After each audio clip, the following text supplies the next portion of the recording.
Assalamualaikum warahmatullahi wabarakatuh. Kami dari kelompok Prime Forge. Kami akan mempresentasikan hasil PPT kami yang berjudul Analisis Krisis Komunikasi Eiger, Kasus Surat Keberatan Terhadap YouTube dan SCCT. Anggota kelompok kami terdiri dari 4 orang, terutama saya sendiri, Vika Fitriani, Bunga Citra Lestari, Rizky Dwi Putri, dan Gina Nur Cahyani. Pertama ada profil Eiger sendiri, didirikan pada tahun 1999 di Bandung oleh Roni Lukito. Nah, produk unggulannya itu meliputi tas gunung, sepatu hiking, jaket, dan berbagai perlengkapan pendakian. Lalu ada latar belakang kasus. Pada Januari 2021, YouTuber yang bernama Dian Widianako mengunggah video review kacamata produk Eiger yang dibuat sebagai bentuk ulasan jujur dari sudut pandang konsumen. Nah, lalu pihak Eiger ini mengirim pesan keberatan terkait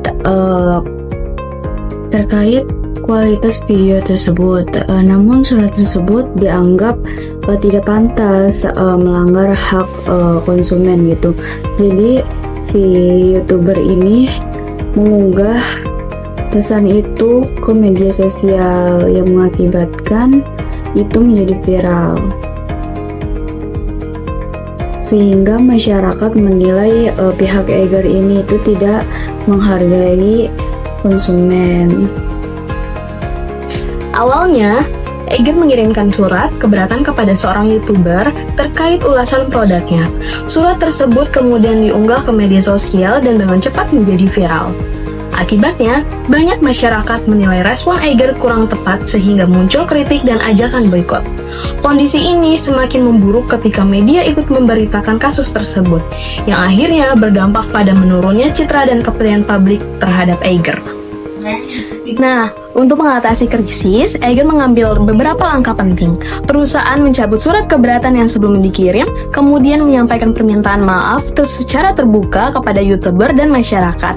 Selain itu, CEO memberikan klarifikasi mengenai kronologi kejadian, melakukan evaluasi terhadap sistem komunikasi internal, serta berkomitmen untuk lebih menghargai kritik dan masukan dari konsumen. Nah, setelah berbagai langkah tersebut dilakukan, respon negatif dari masyarakat mulai berkurang. Permintaan maaf dan tindakan nyata dari Eiger mendapat apresiasi sehingga kepercayaan publik perlahan kembali pulih. Pada akhirnya, krisis ini menjadi pelajaran bagi Eiger untuk membangun komunikasi yang lebih terbuka, transparan, dan lebih dekat dengan konsumennya. Pada bagian ini, saya akan menjelaskan analisis krisis Eiger menggunakan teori Situational Crisis Communication Theory atau SCCT. SCCT merupakan teori yang dikembangkan oleh Timothy Combs untuk membantu organisasi menentukan strategi komunikasi yang paling tepat berdasarkan jenis dan krisis tingkat tanggung jawab perusahaan terhadap krisis tersebut. Berdasarkan teori SCCT, kasus yang dialami Eiger dikategorikan sebagai preventable crisis, yaitu krisis yang terjadi akibat keputusan internal perusahaan sendiri. Dalam kasus ini, Eiger mengirimkan surat keberatan kepada seseorang konten creator bernama Dian terkait hasil ulasan produknya. Keputusan tersebut dinilai kurang tepat sehingga memicu kritik dari masyarakat. Oleh karena itu, tingkat tanggung jawab Eiger terhadap krisis ini tergolong tinggi karena penyebabnya berasal dari tindakan perusahaan sendiri. Selanjutnya, berdasarkan kategori tersebut, strategi respon yang paling sesuai adalah rebuild strategy. Strategi ini bertujuan untuk membangun kembali kepercayaan publik setelah perusahaan mengakui kesalahan yang terjadi.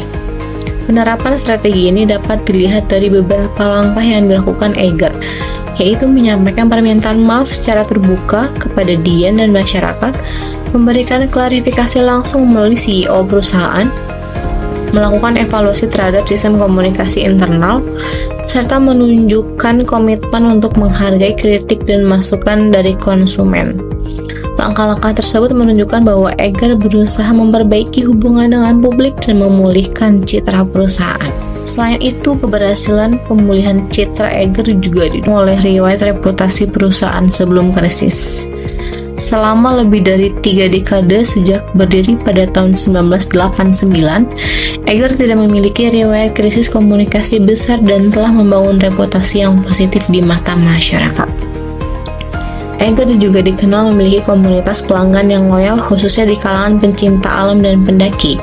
Hubungan yang baik dengan konsumen menjadi modal penting dalam perusahaan pemulihan. Karena reputasi yang telah dibangun selama bertahun-tahun, masyarakat cenderung memberikan kesempatan kepada Eger untuk memperbaiki kesalahan, atau yang dalam teori SCCT dikenal sebagai benefit of the doubt. Kesimpulannya, berdasarkan analisis SCCT, krisis yang dialami Eger termasuk dalam kategori preventable crisis dengan tingkat bertanggung jawab yang tinggi. Oleh karena itu, strategi rebuild strategy menjadi pilihan yang tepat.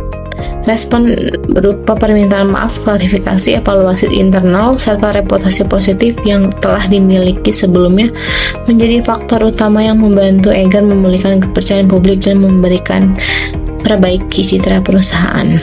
Saat krisis berlangsung, yang dimana surat keberatan Eger viral di media sosial, membuat reputasi Eger sangat merosot tajam sebagai merek outdoor terpercaya. Hal ini juga memicu gerakan boikot dari konsumen.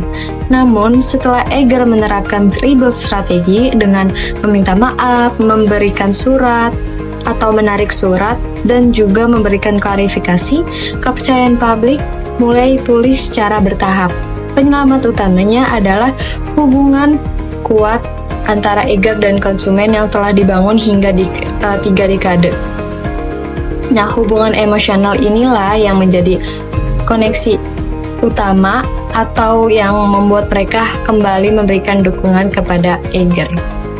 Berdasarkan analisis dari kelompok kami, langkah mengirimkan surat keberatan adalah tindakan defensif yang kurang bijak. Nah, berikut ini langkah mitigasi yang harus kita ambil ke depannya, yaitu ada 3 poin. Yang pertama, deteksi dini. Nah, deteksi dini itu melakukan pemantauan isu secara digital agar isu tidak menyebar. Yang kedua adalah komunikasi empatik, memanfaatkan media sosial sebagai ruang respon yang cepat, terbuka, dan transparan. Yang ketiga, penguatan internal, yaitu memperkuat fungsi public relation, serta membangun protokol komunikasi kritis yang jelas dan terstruktur. Kesimpulannya, kesalahan komunikasi terkadang bisa berkembang menjadi krisis besar yang sebenarnya hal itu dapat kita cegah. Namun, terbukti strategi rebuild yang tepat, cepat, dan didasari rasa empati mampu memulihkan citra yang sempat terpuruk.